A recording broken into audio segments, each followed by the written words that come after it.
whole stack of Australian plants that have been either discovered, bred or developed in recent years, which are amongst the most spectacular flowering plants and also some of the most spectacular foliage plants from anywhere in the world.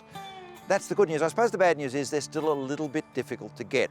But if you come to this nursery, this is probably the best collection of new varieties of Australian plants anywhere in Australia. It's Vaughan's Australian Plants. They're at Curlewis, which is about 15 minutes outside of Geelong in Victoria.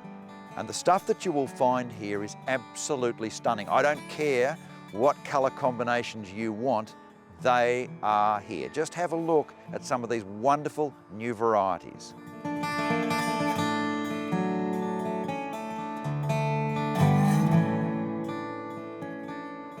The fantastic news is that some of these plants used to be difficult to grow, but these days they're grafting a lot of them. Now, what does that mean? All very technical. Look, it is so simple. When they graft them, they put a decent set of roots on the bottom and they grow like stink.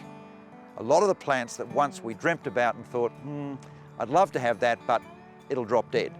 These days, many of those plants are extremely hardy and reliable and fast growing. That's the other thing with Australian plants. It only takes many of them just a few months to start giving of their very, very best. But there's no point in buying the crook varieties.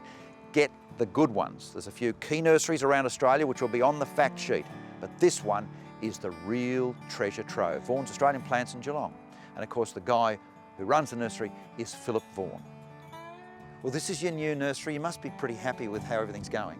Yeah, it's a good location. Yeah, pretty happy. It'll take us a little while to get organised, but we're starting to get a range of colour on the ground, as you can see.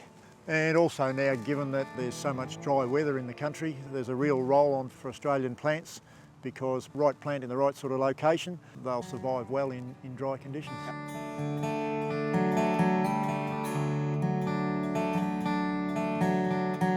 Well, Anita, what do you think of these Australian plants here? I think they're stunning, Don. I feel greedy. I'd like to have them all. I wish I'd come here before I planted my native section in my garden. We should just point out you're just a random person here. Yes, I am. This is no stooge. This is my lucky day. Did you think that Australian plants were this colourful and spectacular? No, I didn't.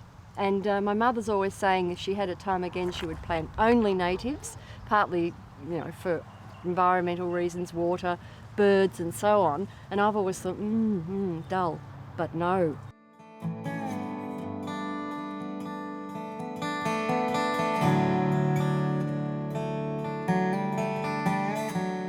What do you think about this for colour? Glorious sort of clear yellow phibaliums. There's all these beautiful blue leschenoltias, all sorts of things. This is a Pimelea, Pimelea tinctoria, just the most wonderful sort of lime green to buttercup yellow flowers. There's things like everlastings. There's a native hibiscus, this one.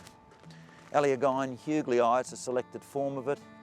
There's things like Darwinia. I think they're named after not Charlie Darwin, but his grandfather Erasmus. This is a Grevillea, bronwini. It's pretty good. But look at this. This is just a little selection here of Chorizemas. They're little pea flowers from Western Australia.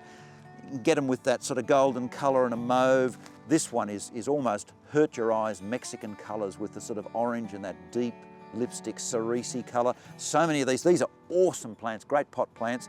And they just head right over. They head over with so much flower, you'd look at it and you'd say, that doesn't come from Australia.